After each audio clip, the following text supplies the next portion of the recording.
కానీ కేటీఆర్ నేను చెప్తుండు తెలుగుదేశం సానుభూతి పరులు మాకేస్తారని. ఎందుక ఎన్టీఆర్ ఘాట్ను తొలగిస్తామని ముందుకు వచ్చినందుకు ఎన్టీఆర్ ఘాట్నే తీసేసేందుకు ఎన్టీఆర్ అభిమానులు ఓటేస్తారా?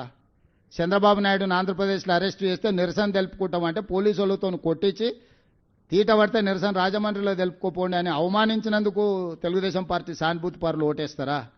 తెలంగాణలో తెలుగుదేశం పార్టీ ఉండనే ఉండొద్దు, గద్దెలు కూలాలే అని చెప్పి కూలగొట్టించినందుకు తెలుగుదేశం పార్టీ సానుభూతి పరులు ఓటేస్తారా? తెలుగుదేశం పార్టీ గురించి చంద్రశేఖరరావుకి ఎంత తెలుసో నాకు అంతే తెలుసు. ఇద్దరం అదే స్కూలు, అదే సిలబస్, కొత్తది ఏంది లేదు. ఆయన అవుట్డేటెడ్, నేను లేటెస్ట్, గింతే. తెలుగుదేశం కార్యకర్తలు ఏం ఆలోచన చేస్తారు, ఎప్పుడేం చేస్తారో మా ఇద్దరికి బాగా తెలుసు కదా, ఈ పిల్లకాకి తెలిసినా తెలియకపోయినా. కాబట్టి తెలుగుదేశం కార్యకర్తలకు సానుభూతి పరులకు నేను కూడా విజ్ఞప్తి చేస్తాను, ఒక్కసారి గుర్తు చేసుకోండి. ఎన్టీ రామారావు గారి యొక్క ఘాట్నే ఆడ మాయం చేయాలి నెక్లెస్ రోడ్డు మీద అనుకున్నాడు.